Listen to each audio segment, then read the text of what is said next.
Welcome to another OU Insider Under the Visor YouTube Live.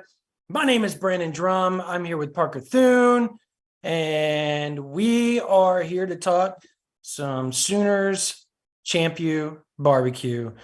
Oddly enough, my audio is not what it's supposed to be, and I'm just realizing that my mic is not plugged in. So as Parker talks, I will try to get that fixed. But anyways, hey, we're going to talk about Champion Barbecue. We're going to talk about softball. We're going to talk about whatever questions you guys have for us today, just because we're doing that at an odd time.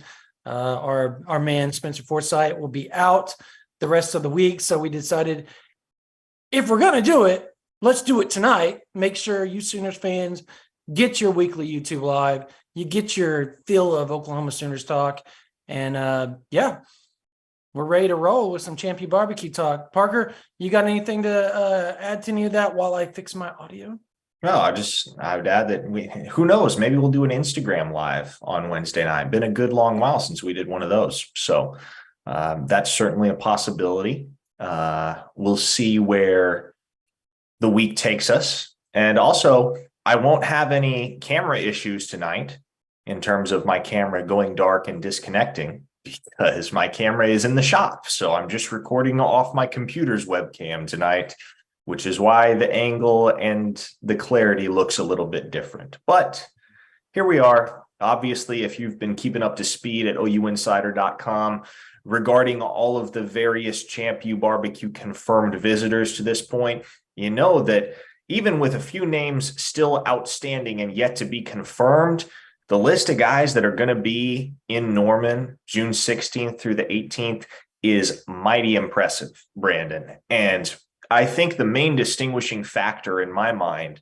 between this year's crop of Champion Barbecue visitors and last year's crop of Champion Barbecue visitors is that you don't have a Richard Young showing up to campus this year. And what I mean by that is you don't have anybody showing up that you know beyond reasonable doubt is not coming to the University of Oklahoma. Pretty much everybody that's showing up, OU's got a pretty dang good shot at. Now, say what you will about Sammy Brown. Yeah, it's an outside chance there with Oklahoma and the five-star linebacker out of the state of Georgia. But for the most part, everybody that's showing up for the Champion Barbecue is somebody that the Sooners are in very good position with. And if they don't lead outright, they're looking to make a move on their big official visit weekend. Is your audio working? Let's make sure. It is. Oh, there we go. Boom. Hey, does it sound a lot better? Sounds a little bit better. Oh, ouch, man. This Rode mic is expensive, bro. Come on now. Does it? I mean, but you can tell I'm on a mic now, right? Yes. There you go. This new computer thing is like got me all jacked up. I had to get a new computer. For people that don't know, my LCD went out. What happened is so I had like the charge cord was like underneath my leg somehow. And I picked up my phone, and as I picked it up, the charge cord like yanked it back. And so it fell out of my hand and barely tapped, like literally I caught it and it barely tapped the screen, and the LCD just went. And I was like, oh no, I've had worse things happen to that computer, but just perfectly hit it, I guess. I don't know, man, but it pissed me off. So I went and luckily called some people and got a new computer. So made it work. So anyways, yeah. I think, yeah, and people, yes, I didn't wear my cardigan. I wore this nice, is it called a hood vest or whatever? Is that what these things are called? From Rivals, they gave it to us. I don't know. I love this thing. I wear this thing. It's a style statement. It is a style statement. I should wear it with no sleeves underneath the next time. Just go sleeveless. But yeah, Brandon Drumm. He doesn't need to seek out the Cougars. The Cougars come to him. Oh, my pregnant wife, and not like that joke. Hormones and all. So I think we're burying the lead, considering that the 20th could be a big day for Oklahoma, potentially big day for Oklahoma. C4's pro day, big announcement supposed to happen. 2024 4-star defensive lineman Zadavian Sims. People have talked about that throughout the whole. Somebody said keep on topic. Like we can't. I mean, it's a YouTube podcast, folks. We're gonna get off topic a little bit, anyways. But yeah, Zadavian Sims. You know, first off, I think we need to address the organ, whatever they call it over there, RPM, or is that what it's called? Like, I don't. The RPM, yeah. Yeah. Well, how would you, in one sentence or one word, how would you describe that? I'll leave it up to you to say it because you got more balls than I do to go after people. So I like to be cordial. Odd. Bizarre. That is weak. I said that. I wanted more from you. I wanted something like this person went into my DMs and said some things and now they're retweeting porn crap. So listen, I already used up my one joke for the evening in that regard. So got to keep it all business from here on out. Oh man. Anyways, sorry, it's just I haven't said anything because I was the last one to know. Like I paid zero attention to that. And by the way, that person and I get along fine. I just found it a funny mishap. Everybody's human. That's how I put it. Everybody's human. And everybody makes mistakes. So I'll leave it at that. Good dude. Some Very of us nice make guy. the same mistakes repeatedly. Yeah, I mean, but I'll give it. You know what? He is a nice guy, and he is always there to say, Happy Father's Day, Merry Christmas, Happy New Year. Like I consider him just a good person to people. So, and when I say that, I mean I know people make mistakes, and there's things people will say and all that to what I just said, and that's fine. But I'm not here to judge, so I'll leave it at that. Anyways, back to Zadavian Sims. You haven't dropped just out of curiosity, what's the holdup? I've been meaning to ask you that. I'm going to put you on the spot here. What is the holdup of you not putting in a future cast? Yeah, I've got like 5 guys I need to put future cast. I honestly Fair enough. They're easier to forget about than the crystal ball. I think just because, the crystal ball traditionally, well, yes, exactly. People took that and ran with it while we were over at the other network. But the future casts, you also have a feed on your profile page that details all of your predictions. So I was a lot more used to keeping up with it. They do that at Rivals too, by the way. Yeah, but I'm still learning the new interface top to bottom. So I guess that would be the reason I haven't put in the forecast for Zadavian Sims, but I'll go ahead and do that now. Live future cast. There it is. And Larry, my guy, Swazoo, the focus is you, my friend. So good seeing you too. We went to Southwestern together, competed and all that type of stuff together against each other, all that type of stuff, depending on what we did. He's a good man, good coach, Mr. Westmore. So appreciate the shout out. But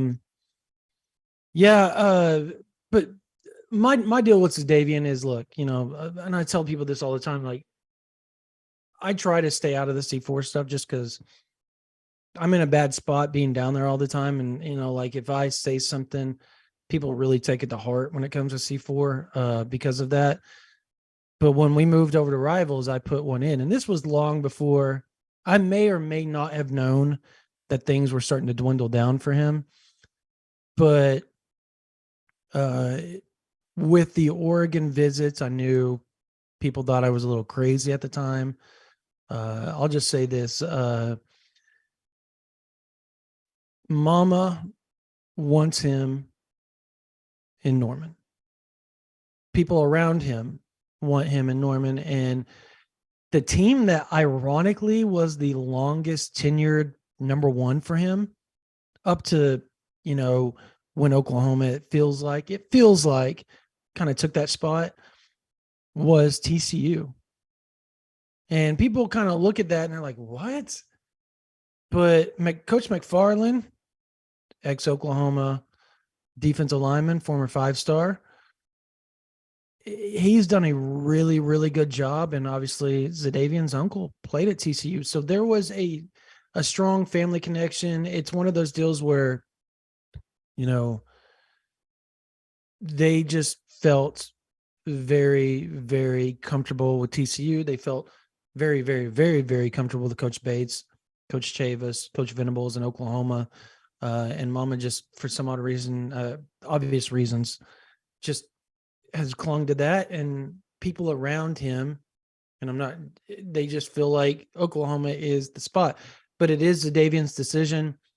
People are going to ask about the official visits. And I'm going to try to word this like, if it is Oklahoma, I don't foresee those official visits taking place. And the fact that he has that Oklahoma official set for the 16th, he's just kind of over it, the whole ordeal. I'm either going to be down there tomorrow or Wednesday to see him again before the pro day. So, but he's just over it. He and I had a good long talk at the state track meet. He came over, said hello, and so did Devin Jordan. Coach Fly will be out there to see him tomorrow. And he's another where, I asked him about TCU because TCU seemed like it was a favorite for the longest time. And now it seems like Oklahoma is going to be almost impossible to beat at this point. And he was like, yeah, they just talk to me more than everybody else. Coach Hall, Coach Fly, Coach Venables are on the phone with me multiple times a week. He goes, they have really, turned the gas on as far as how hard they're pressing for him. So he's one I would probably predict to be in the class. And I still like my future cast for Zadavian Sims for all the things I said earlier. And there's multiple other reasons why I have that, but I'll wait till after the announcement because look, we could end up being wrong on this. And I'm not, because the way things have gone with NIL and all that type of stuff, you just never know. And that's not a hedge because I'm going to keep my crystal ball or future cast, whatever you want to call it. And I continue to feel like it's Oklahoma. So I'm not hedging, but I am telling you right now, like, and I'll take the L if he does not go there, like, hey, I was wrong, completely wrong. And it'll just blow my mind if he doesn't go to Oklahoma. I'll say that. But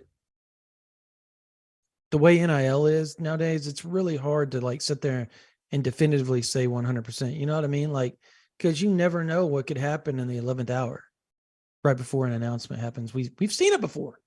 We have seen it before. And I think that's why Oklahoma fans are so pessimistic about defensive linemen, because we've seen it before way too many times. For every PJ, there's been like 10 other DJ Hickses. You know what I mean?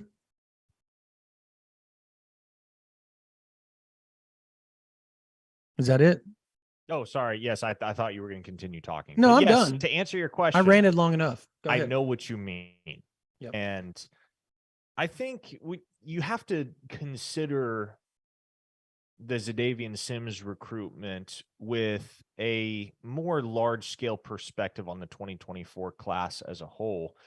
Yes, it would be awesome for Oklahoma to get him on board this weekend and add a 7th commitment to the class of 2024. But it almost feels like, I'm curious whether this would be your impression as well, Brandon.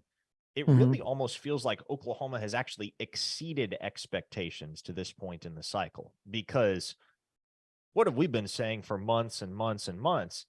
The real surge for the Sooners on the recruiting trail isn't going to come until after the Champ U barbecue. It's going to come virtually on the same timetable that it came last year, early to mid-July, with a trickle-down effect and some additional commitments on into the month of August. Yep.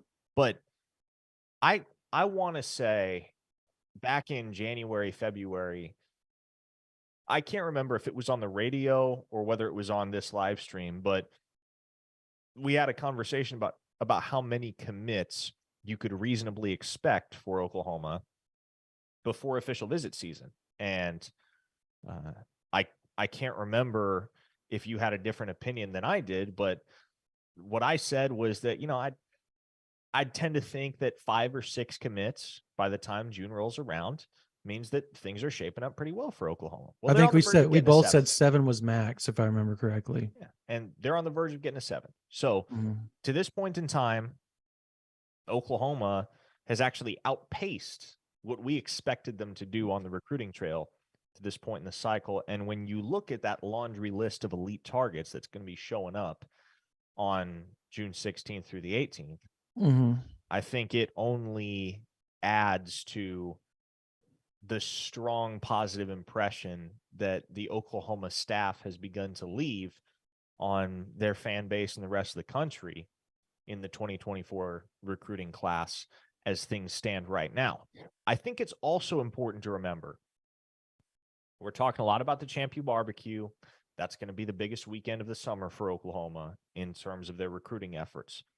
But not everybody is OVing to Oklahoma that weekend. You look at the weekend of June 9th. Jason Zandamela, Oklahoma's quietly in a very good spot with the 4-star offensive lineman from the state of Florida. He's going to be in town. Weston Davis, the offensive tackle from the state of Texas, he's going to be in town for an OV. Another offensive lineman, Casey Poe, isn't going to take his Oklahoma official until the end of July 29th. That was interesting, by the way, but it's very telling also. Yeah. And then you have Bryant Wesco, and he's already announced his whole June official visits. It's kind of interesting, Brandon, that there doesn't seem to be a whole lot of panic regarding Casey Poe, but Bryant Wesco doesn't announce a June official to Oklahoma, and everybody's up in arms over it. One of the primary principles of recruiting, and if we say it once, we say it 1,000 times every single cycle, you follow the visits, right? And in both Casey Poe's case and Bryant Wesco's case, those two guys have been to Oklahoma more than they've been anywhere else. And so all the more reason not to squirm when you see those two announce their official visits for the month of June and for OU to be nowhere on that list. Now, Casey Poe has said he's OVing with Oklahoma at the end of July. Bryant Wesco hasn't announced that he's OVing with Oklahoma at any point, but I think you and I both expect that that official visit is going to take place at some point down the line, whether it be that last weekend in July for the party at the Palace or later on during the fall season, potentially after a commitment from Bryant Wesco. So there will be much made of the Champion Barbecue, understandably and deservedly so, but it's not all about that weekend. And when you think back to last season and how many commits that Oklahoma got here and there from guys that didn't OV on the Champion Barbecue weekend, but kind of came down for OVs on their own timetable. Cade McIntyre wasn't at the barbecue. Lewis Carter wasn't at the barbecue. Colton Vosick, RIP, I know, wasn't at the barbecue. And I'm trying to think, there were others, but the point I'm getting at here is, yeah, that weekend is going to be hugely consequential. But don't ignore those few who OV on other weekends throughout the summer. Who came in with Carter that weekend? Caleb Hicks. There you Caleb go. Hicks. That's right. Yeah, because they went and picked up Venables. Went and picked up Carter from the airport. Like literally picked him up, and that was kind of what sold him, is the fact that the head coach was sitting there waiting on him. Trying to think, there was the IMG linebacker from Pennsylvania. Did he come to the barbecue, or was he Pichotti? Wasn't he after? No, I believe he was at the barbecue. He was barbecue. I don't remember everybody at the barbecue because that was such a huge visit list. And we expect Devon Mitchell to be there as well, as things stand. As he hasn't outright said it just yet, and it would tend to be an unofficial unless he has announced his potential reclassification up to that point. So there's some other things at play as we get closer to that June 16th date. And on top of that, June 9th, looks to be similarly a very busy day for Oklahoma, where I think Jason Zandamela, I'm trying to think of all the O linemen that are going to be there on the 9th, but it's technically a big O-line weekend. Yeah, and we're still waiting to see, and I'm in the process of confirming these two official visit dates, but we're still waiting to see when Grant Bricks and Caden Massey are going to OV to Oklahoma. And those are two guys for whom Oklahoma is very quietly in a nice position as well. And Zandamela is a guy whose name has only cropped up in the last 3-4 weeks, I would say, right, in terms of his relationship with Oklahoma. Weston Davis is a guy that hasn't been talked about a whole heck of a lot at all, period. No, and yeah. It's interesting, isn't it? Maybe it's because Bill Bedenbaugh doesn't put himself out there as much as the more animated members of the staff like Miguel Chavis and Jay Valai, but it seems like there is less of a buzz, less of a hype factor about the work that Bill Bedenbaugh does on the recruiting trail. And yet here he is in really shockingly good position. And maybe it shouldn't be shocking, probably shouldn't, but here he is in really good position with several blue chip guys in the class of 2024 as we get close to OV season, and a 4-star commit already in the bag in Isaiah Autry. Yeah, I think that's something that gets overlooked is Autry's commitment, because he's a guy that a lot of people feel, I think we have him as a 4-star in Rivals, and he's 3-star composite, but a lot of people I talk to in the industry feel like that kid is going to be a 4-star when it's all said and done. His athleticism just is ridiculous. His footwork, just everything is length. He has a lot of traits that you look for in a offensive tackle. He can bend. He can do a lot of things that you really need an offensive tackle to be able to do. And I mean, if he has just a good senior season, not great, a good senior season with his raw athleticism and his ceiling, you fully expect most people are going to be like, okay, that's a 4-star. And look, I think for as much as people look at, oh, well, they committed to Oklahoma, they're going to drop. I'm here to tell you guys, when Bill Bedenbaugh gets a guy, majority of the time they move up in the rankings because it's a Bill Bedenbaugh guy. And he has such a respect nationally for what he's done at the offensive line that everybody trusts his evaluations, because Ben Powers, Orlando Brown, like there's Creed Humphrey wasn't a composite 4-star until the very end of the cycle, when everybody goes back and they look at everything that they did and you start throwing the Bill Bedenbaugh connection to it. You see a lot of these guys uptick, and or just because of what he's done over the years, there's a lot of people in the industry, our industry, that look at it and go, okay, well, if Bill Bedenbaugh wants him and he's pushing that hard for the guy, he obviously can play, because all he does is produce NFL offensive linemen. So for every, like I said, for every, oh, they're committed to Oklahoma, they moved down. But when you look at the offensive line, it tends to be a little bit different. I mean, look at Caden Green last year. Talk about skyrocketed. I mean, the guy was where was he at? Like 140, 130 something when he committed to Oklahoma, as far as like most people. I know we had him high on 24/7. We were at 24/7. But he continually moved up in almost everybody's rankings as the season went on, and everybody got to see what he was all about. And so, I mean, that's another prime example. I'm trying to think of who else. He only had 2 or 3 guys last year. Who was the other offensive lineman he got last year? So the offensive line commits in the 2023 class were Caden Green, Josh Bates, Josh Bates, and Logan Howland. Josh Bates and Ozida all moved up. All moved up. Not just moved up, they went up a tremendous amount. And so, again, it's the Bill Bedenbaugh connection. So I think you just hope that continues to be the trend. And I don't want to step on toes or anything, but Oklahoma and Jason Zandamela, it's a thing. It's a thing. And Yeah, it's a thing. people sit back and they're like, well, there's no way he's going to leave Florida State. Right now, it doesn't feel like it's even the Florida State Oklahoma battle. It feels like it's an Oklahoma USC battle. And I know you fans are going to love when our man John Garcia puts all this information out, because he's got quotes and everything coming from Zandamela over the next few days. And if you're on OU Insider, I mean, you're going to get everything. It's fantastic, and you're going to get to see just where Oklahoma stands in that situation. And for my money, and I think I had him in my class predictions, or at least right outside the class predictions, and I kind of called him an outlier just because I wasn't sure where things stood. And at that point, when I wrote that article, it seemed to be Florida State.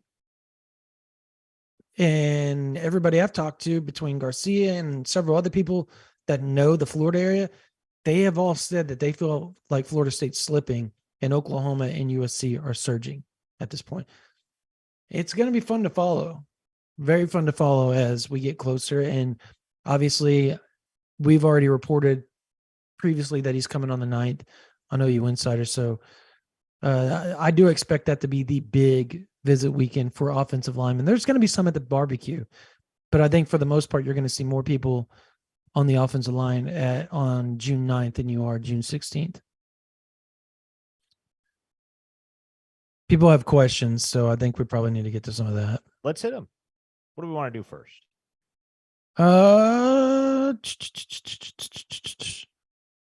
You know who we're missing is what was the guy's name that always gave the super chat? Mongo. Where's he at, man? Where's Mongo at with these questions? There's a lot of people that had questions earlier. People are asking about Dominic McKinley. Look, he's going to be there for the Champion Barbecue, and most people feel like Oklahoma's kind of that quiet team that could lead right now, actually. But when you look at it and you understand that it feels like LSU could get that winter or fall visit out of him. Now, that could change if he decides to commit. But getting a kid out of LSU or out of Louisiana, LSU, period, is it's almost impossible. I mean, there's not very many Nick Harrises of the world. There's not very many Rufus's Alexander or Chris Browns or those type of guys that you pull from Louisiana. Doesn't happen often. So, or Cody Fords of the world. So, if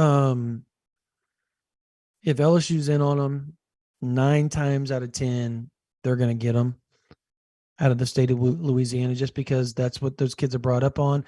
There really isn't another team in Louisiana. And obviously LSU's good most of the time, or at least semi-good. So it's really hard. In Lafayette, where Dominic McKinley lives, I think he's only like 45 minutes from Baton Rouge. So there's a lot of reasons why LSU is the team to watch here. But if you ask people around Norman, if you ask people that know that recruitment, if you say who leads right now, they're going to say Oklahoma. But I don't know that can last.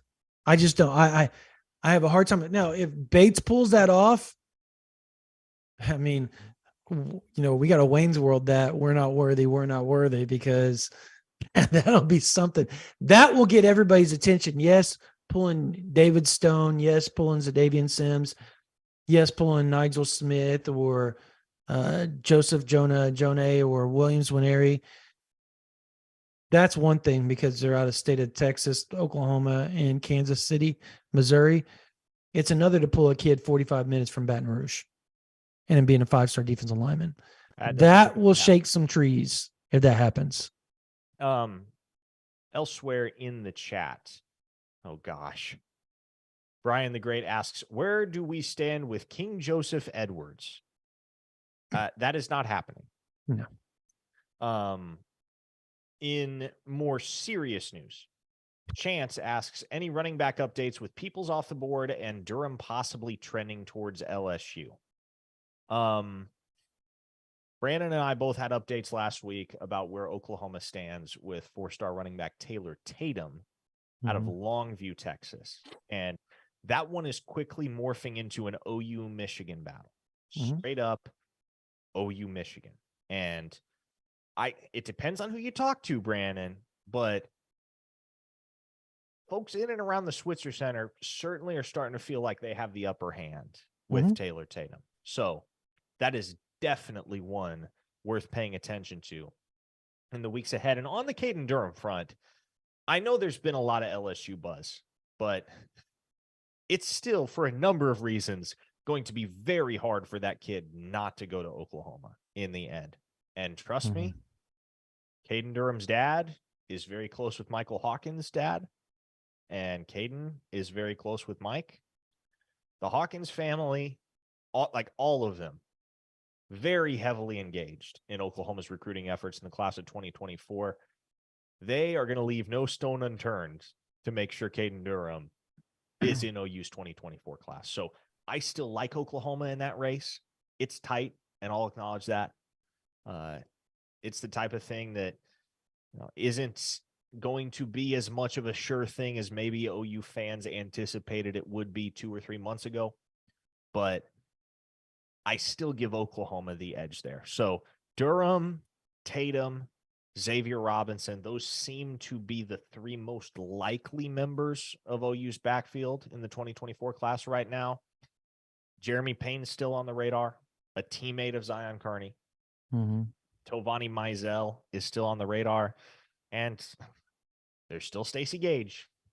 So DeMarco's got options. Yeah. I went down and saw Taylor Tatum, and everything Parker said. Like, when I talked to Taylor, like, you got that vibe that Oklahoma was leading. Like, you just did. Like, when a kid, and I wrote it on OU Insider, people that are on it, they've known, our members have known about this for a while. But when a kid says, my dad's best friend and best relationship is with DeMarco Murray, and I talked to DeMarco, his wife, and his kids, FaceTime with them almost weekly or multiple times a week, and I don't do that with anybody else, you get the sense that things are trending in a very pro OU direction. When I went and saw Caden Durham, I don't want to get into detail over some of the things because I was on our VIP board just as recent in the last few days. I wrote about him and where OU stands. I pick Oklahoma, but not by much. And there is a lot of things with the Duncanville area and LSU. I think it depends on who you talk to. There's a lot of people that feel like Colin Simmons may end up at LSU. There's Condavian Dotson may end up at LSU. These are his teammates. But other people also say Colin Simmons in Texas are quietly a thing, and not just a thing, like a big deal. Yeah, behind the scenes. So it all depends on who you talk to, and because of just the nature of the beast and some other family things with Caden Durham, and it's all explained on OU Insider. That is why I continue to feel like that's trending. As far as Tovani, I went and saw him last year down in Florida before he moved up to Maryland. And he's a really good back. He was co-MVP of the Under Armour camp when I was down there as well. And he just seems like it's in Oklahoma's court with him. Like, if they want him to official visit, he'll official visit. And if that takes place, he'll probably commit. Yeah. Similar with Xavier Robinson. I'm going to go see him this week out at Carl Albert. And so I'll have more. The funny part is I just, like, the kid texted me the other day, Parker, and I was telling you, like, I'm outside playing catch with my kid, and he texted me. He's like, hey, you live in the same housing addition as my mom. So I guess she lives like 200 yards from our house. And he was talking to me about just that and his recruitment. And Oklahoma State is a real thing there. Like, I want people to understand that, because they've made him believe that they will make him. Sorry, I dropped the plug in, but they've made him believe that he is their guy at running back. Whereas Oklahoma has all these other running backs and stuff like that. But at the end of the day, I still feel like Oklahoma's his best option because of his size, his versatility, and the way they're going to use him and the way they're trying to show him that they're going to use him. I think that's probably a better route to the NFL if I'm him. Now, couple other things I would add. Iowa State and Notre Dame are in that race too. And so we'll see if either of them can make a move when official visits roll around, but it does still seem like Oklahoma is the safest bet for Xavier Robinson. Also, I've turned my mic up. A few of you asked in the chat if I could do so. So hopefully the volume's a little bit better for you now. There was another question I wanted to get to, and I got to sift back through to find it. Danny Okoye, there you go. And our boy Travis Davidson had a little scoopage this morning. Danny Okoye is finally visiting the University of Oklahoma on Friday. Now, do you read much into that, Brandon? Because from where I stand, and it seems like we're on the same page, this is not necessarily something you should put a whole lot of stock into, because it is the kids. He's had the Oklahoma offer for a long time, over a year, I believe, at this point. And this will be his first visit to campus. So beyond that, it's also, if you've kept up to speed with the Okoye recruitment, his family isn't terribly pro OU.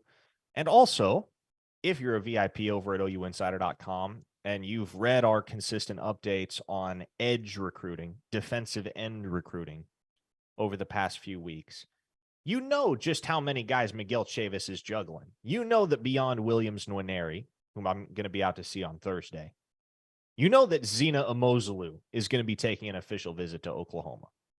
You know that OU is, if not the leader, the co-leader for Wyatt Gilmore and Jay Sean Ross.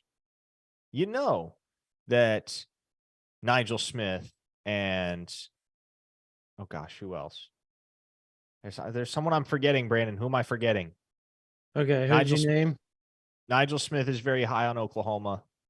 And then Jay Sean Ross. Yeah, I mentioned Ross, mentioned Amozulu, mentioned Wyatt Gilmore. Logan Thomas. There you go. I always forget Logan Thomas. I don't know why, but Logan Thomas out of Katy Pato, another guy that's very high on Oklahoma. So Miguel Chavis has enough options as it is. If Danny Okoye falls in love with the University of Oklahoma, okay, great. It's not something I'm counting on, not something any of you should be counting on.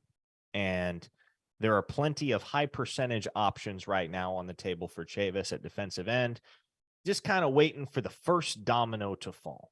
And I get the sense we're not far off from that. Now, Nwaneri is probably trending towards a late July or August decision as things stand. Nigel Smith isn't committing until September. You're going to have to wait on those two.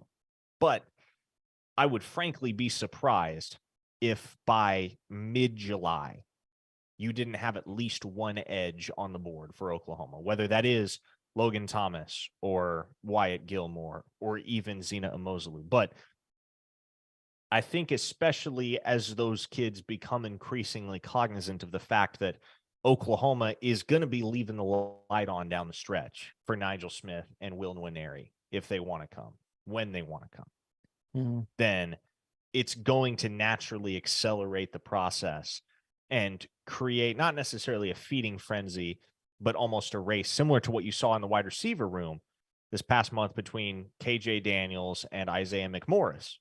McMorris was ready to commit to Oklahoma, wanted to take a couple of visits first. Well, he was on the verge of heading up to Penn State for what was to be his final unofficial visit before his decision. And boom, KJ Daniels gets on the phone with Emmett Jones, says, I want to come to the University of Oklahoma. And McMorris doesn't have a spot anymore.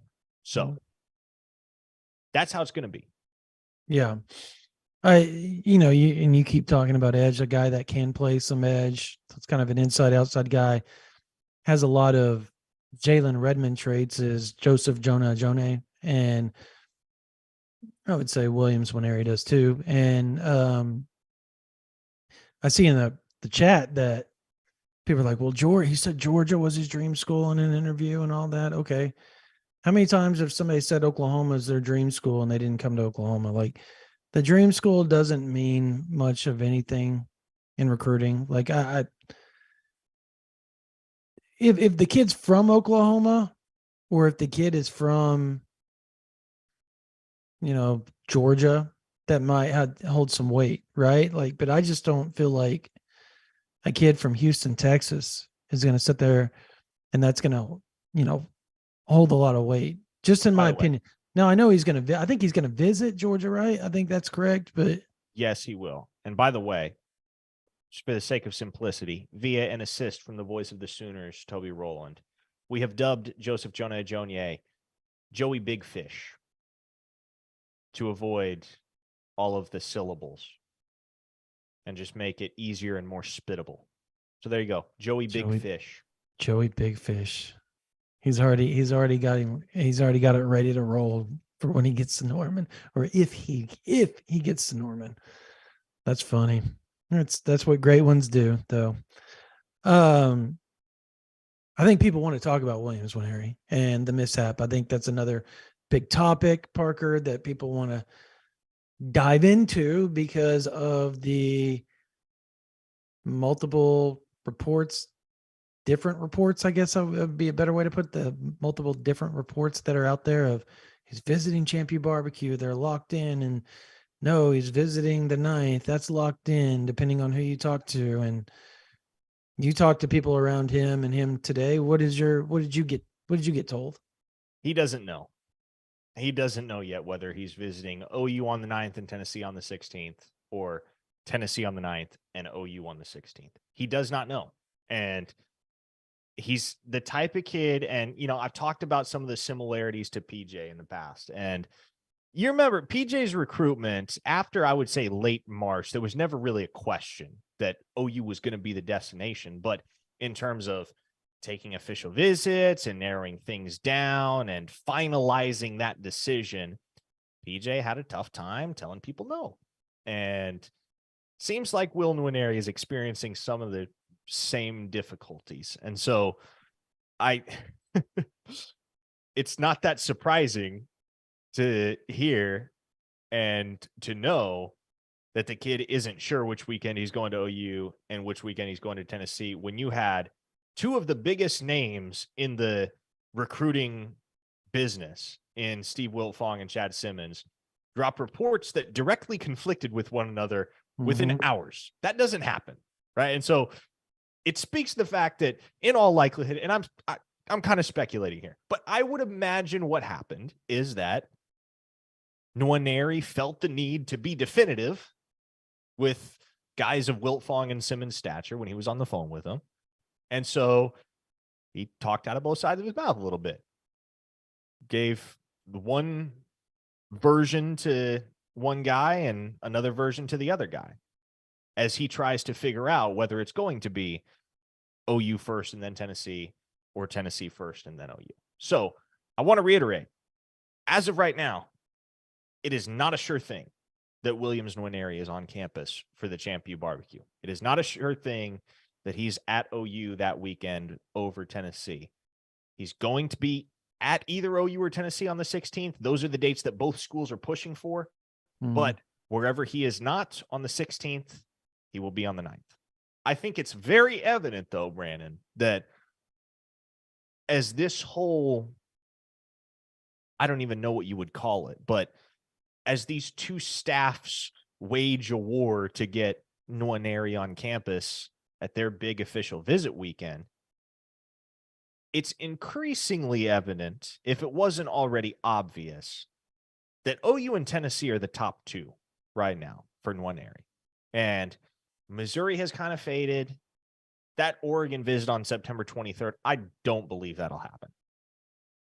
You ask me whether that visit comes to fruition. As of right now, my answer is absolutely not. So This is shaping up to be an OU Tennessee battle down the stretch. And maybe Georgia can make a play and make a statement if they make a strong impression on his official visit down to Athens in the first weekend of June.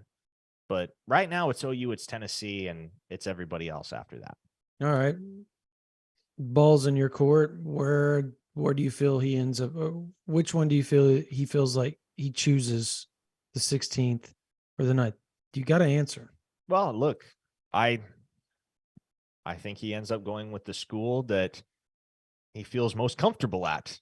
And I think if Oklahoma continues to press him to visit on the 16th, just knowing the depth of his relationships with members of that staff, it's going to be Oklahoma on the 16th, and he'll visit for the Champion Barbecue weekend. That's my belief, and it's my belief that he ultimately commits to Oklahoma because, as I've said time and again, that is the type of kid, that's the type of person for whom relationships will win out in the end. Mm-hmm. And Nwaneri has been open about the fact that the relationships for him are the strongest at Oklahoma.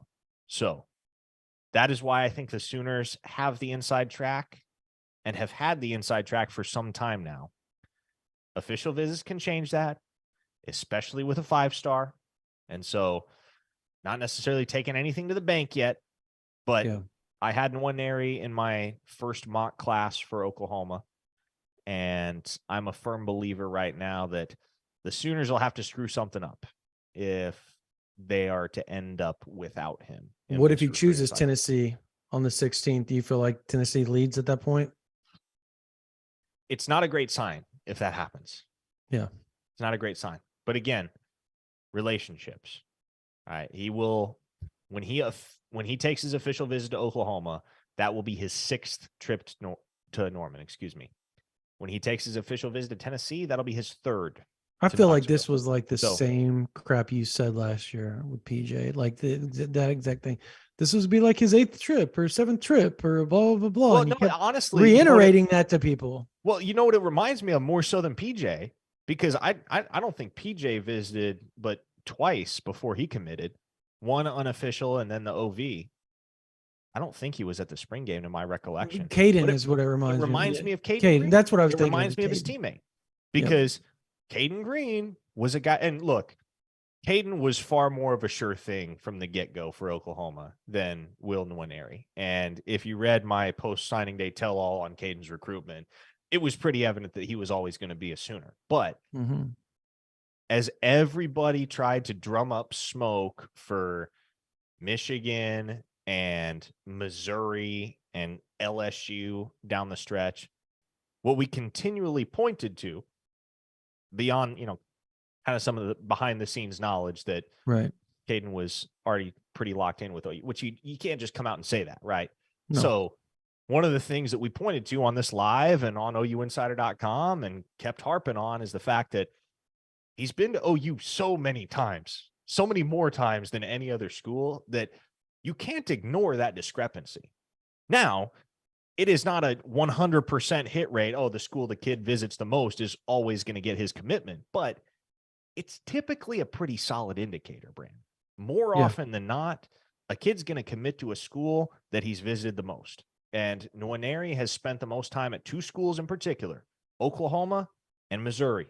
And if you're looking ahead at the long-term prognosis for those 2 programs, there's a lot more security and stability there is at Oklahoma as there is at Missouri right now. So that tells the story, at least as far as Nwaneri is concerned right now. So people are asking, when's the Champion Barbecue? It's June 16th to the 18th. I guess if you had to pick right now, and this will probably blow Sooner Cowboys' mind, what you and I are both about to say, if you had to pick the 5 D linemen Oklahoma is going to have in 2024, who are they? Man, this is fun, isn't it? Yep. David Remember, this Stone. is in May, so everybody needs to relax. But these So are just realistic. picking 5. Yep, Picking 5. I know they're going to probably take 6, but just 5. I figured if they'll be 6, if not 7, in this class by the time it's all said and done. But the 5, in my mind, the 5 that will comprise the nucleus this defensive line class for Oklahoma, give me David Stone, Zadavian Sims, and Joseph Jonah-Ajonye on the inside. And then at defensive end, Nwaneri and Nigel Smith. That's a pretty crazy haul. is if you had to choose a sixth, Wyatt Gilmore? Or do you think they hold out for Jay Sean Ross? I think Ross is a higher ceiling prospect than Gilmore. And I also think if you're going to take two bigger bodied defensive ends in Nwaneri and Nigel Smith, you probably go for more of a speed guy to round things out, a la Ross or Logan Thomas. But I do think if they're willing to take Gilmore, he's a guy that could end up in the class. And OU's doing battle right now with Oregon and Miami primarily for his services. So it makes me wonder, and as we reflect on the whole Kellen Lindstrom deal, Kellen Lindstrom and Wyatt Gilmore are two players that are cut from the same cloth in a lot of ways. And like I just referenced with Nwaneri and Nigel Smith, all those guys, the four that I mentioned, are bigger bodied defensive ends, not so much speed rushers as power and finesse rushers. And Oklahoma tried to slow things down with Kellen Lindstrom. I wonder if Wyatt Gilmore wants in at Oklahoma, if they don't try to slow things down with him a little bit as well, just to see where things go with Zena Umozalu, Logan Thomas, even Jay Sean Ross down the stretch. So it's hard to throw darts right now. And I had Gilmore in my first mock class alongside Nwaneri and Smith at that defensive end position, but it could be anybody right now. Yeah, I would go David Stone, Zadavian Sims, Joseph Jonah on the inside, and then obviously Nigel Smith, Williams, Nwaneri, and then if I was going to go a sixth, I probably would say Wyatt Gilmore right now, just because I feel like I know Jay Sean Ross has a bigger upside. I just don't know if Oklahoma's willing to deal with his trying to think situation, just the people around him, the lack of maturity within his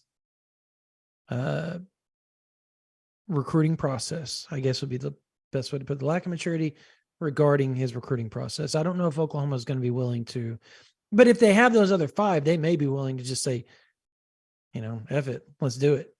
Like, well, we've got those other five over there. We might as well swing for the fence and see what happens. And if that doesn't work out, oh, well, and another option too, let's say you take Wyatt Gilmore.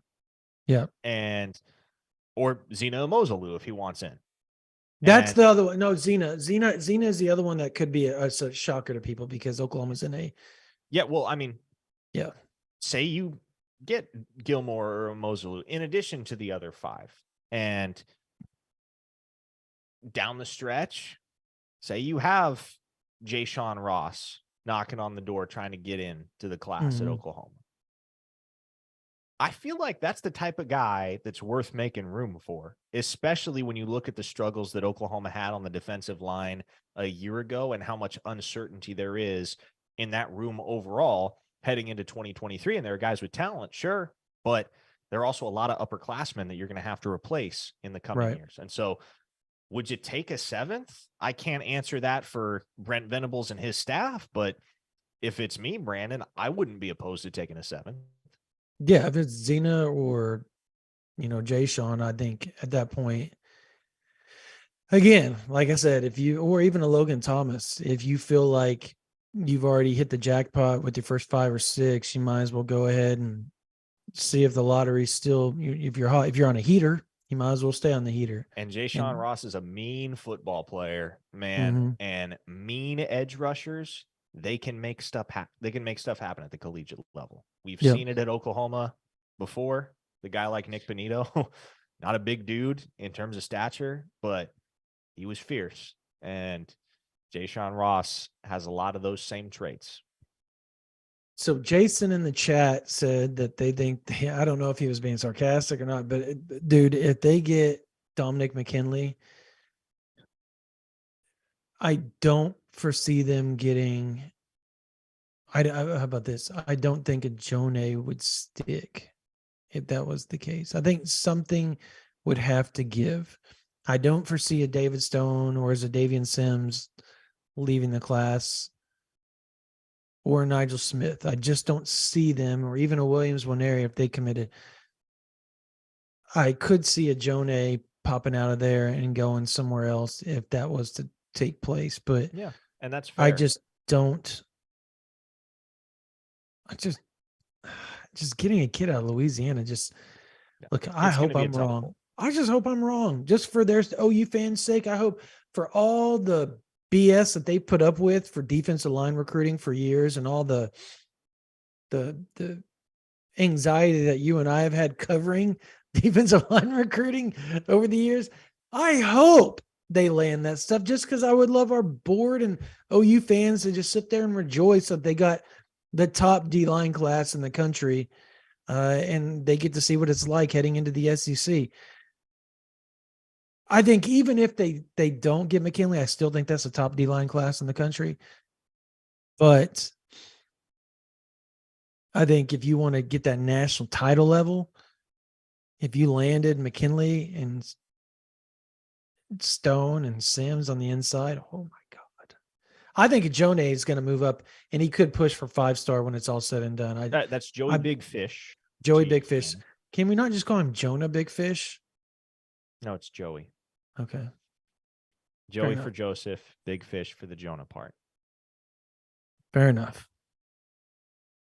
But yeah, I think no, you're spot on. If you get Dominic McKinley, which I'm not counting on, you're not counting on, nobody's counting on, but there's a shot, right? You get that guy, it's going to come at the expense of somebody else. You're not going to get the dream class on the defensive line. Somebody is going to go elsewhere. There might be a couple guys that go elsewhere. So it's fun to theorize about, fun to hypothesize about, but practically it is implausible for Oklahoma to take that many elite interior defensive linemen. One way or another, though, Todd Bates is flipping the narrative this year. Yeah. And he took a lot of flack, a lot of undeserved flack for some of the guys that Oklahoma didn't get last cycle. But I mean, realistically, what is Todd Bates supposed to do in the David Hicks situation, for instance? What is Todd Bates supposed to do when Nick Saban shows up and says mine to Jordan Renaud, excuse me?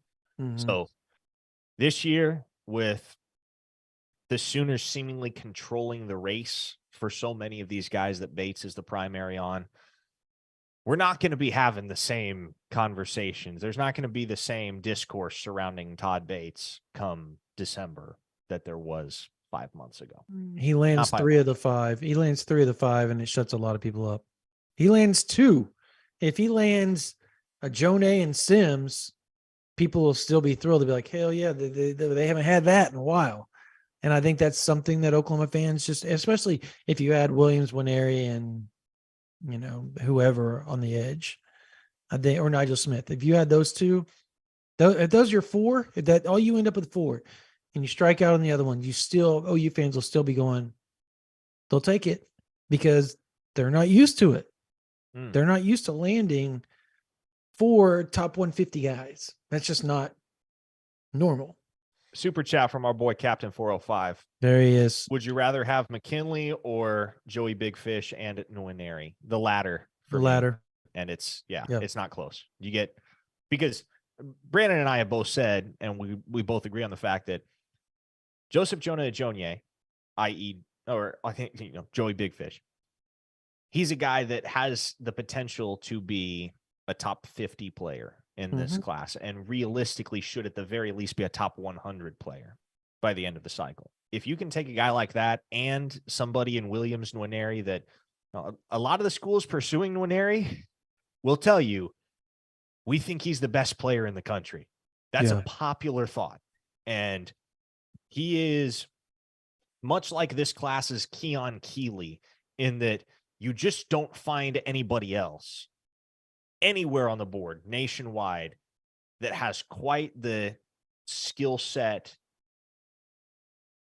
and the combination of skills and size that Will Nwaneri does. And so if you can get that guy plus Joseph Jonah Ajonye, yes, you take that over Dominic McKinley. And McKinley's a good player. maybe even a great player, but Nwaneri is a top 5 prospect in the country at minimum. And Jonah Jonier is a guy that'll be top 100 at the very least. So you take quality and quantity, I think.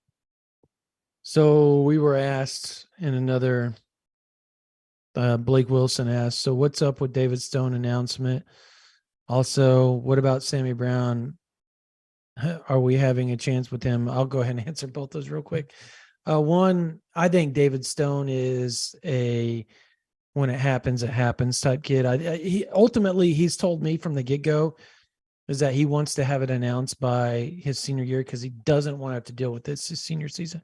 Like he said that over and over and over and over. Now, he also enjoys the recruiting process. So you got to take sometimes when they say that stuff to you, you got to take it with a grain of salt just a little bit. But I believe him. I believe he wants it done. And I think August 1st is kind of where he would like to have everything kind of settled in and nailed down. And he's going to take his visits in June and we'll see. I mean, he only has one official visit set up right now. One. And that is Oklahoma. He keeps saying he's going to set up all these other officials and he has yet to do it. So the longer that drags out, the better the odds are for Oklahoma. I just believe that. Now I do think he will take some official visits somewhere. I just think that the one thing he is sure of is Oklahoma. And I think that says a lot. I think it says more than a lot. I think it says everything. That's the one place he is sure that he's going to visit. He said everybody else is fighting for a visit. You take that for what it's worth. And then as far as Sammy Brown, I mean, Oklahoma has a chance, but how big a chance are you asking here? Because I think it's very small. I think, and we talked about this on OU Insider. I've been down there. I've met him in person. I've went and talked with his coach, Travis Nolan, and him for quite a bit of time. I've talked to Sammy Brown on the phone quite a bit. And every time I walk away going, when I hang up, I'm like, dude, do they have more of a chance than I'm even giving Oklahoma?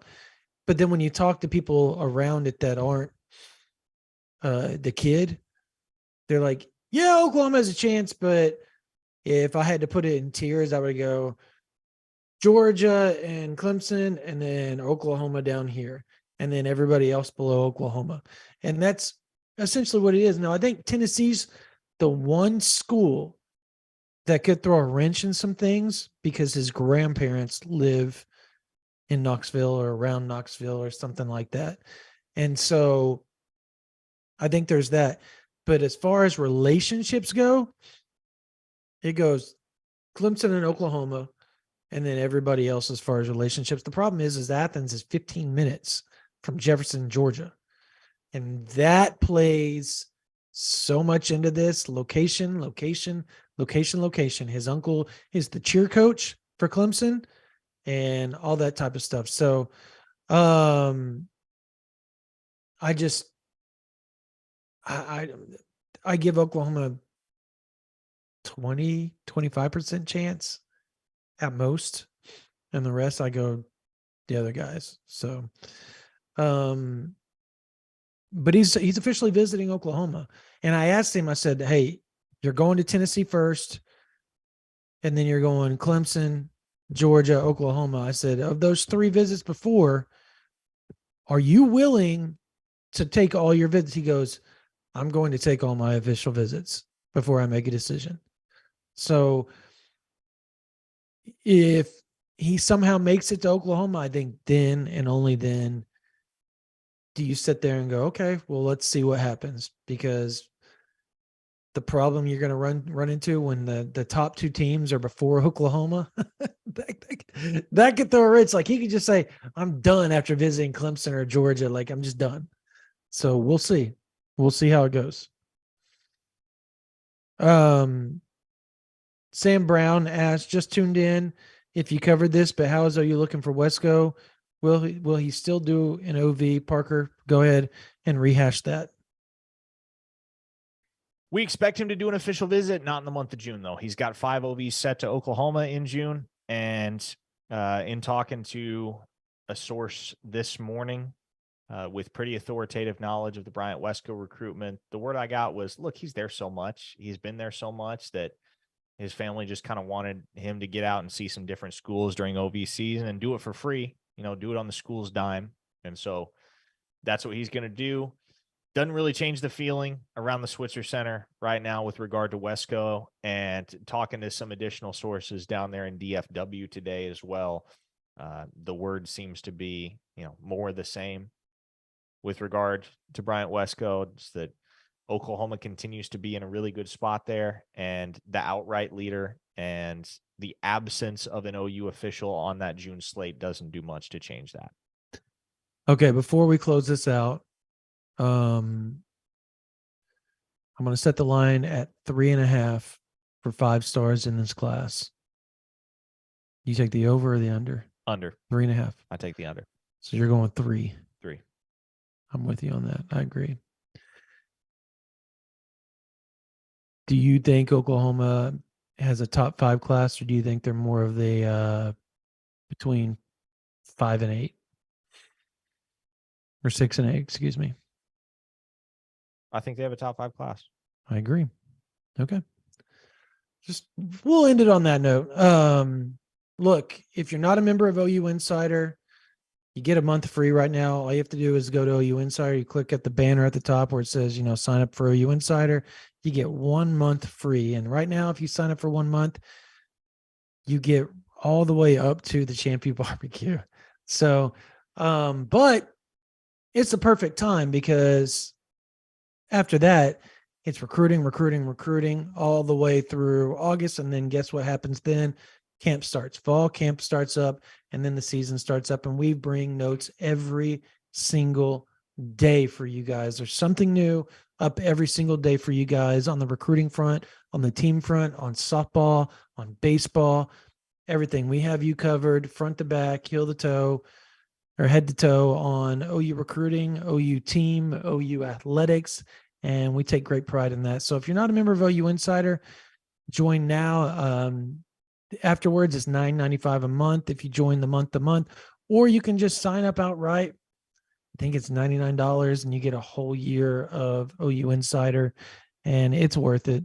The board is picked up quite a bit. We've grown quite a bit. I think we're averaging 20 to 25 new members every day up to this point. We can't thank you guys enough on OU Insider and all the OU fans that have signed up. It's been awesome. So thank you. Having said that, that's it. I think you should just sub to this. I was just remembered I was supposed to do the trivia at 7:30 today. In my mind, I was at my kids' practice and forgot to put the trivia question up. So that's on me. I'll get that up here in just a minute. For the OG Rivals members to answer, there's going to be a question if you're a member for OU Insider, and we will get 2 months. The winner gets 2 months, and I'll be doing it every day. So 5 members will get 5 members will get extra 2 months added onto their subs. So that's our thank you to all those members. Yeah, if you're not a sub, if you're not subscribed to this YouTube channel, subscribe. And if you haven't followed our Facebook, I think it's just OU Insider on Facebook, or now I can't remember what it is. Yeah, it's just OU Insider. OU Insider on Facebook, because we had to change it. Go follow that. And if you're not subscribed to our YouTube, it's just at OU Insider on Twitter. It's just at OU Insider. So anyways, that's going to do it for this version of the OU Insider Under the Visor YouTube Live. For Parker Thune, for Spencer Forsythe on the board, my name is Brandon Drumm. You guys have a blessed day.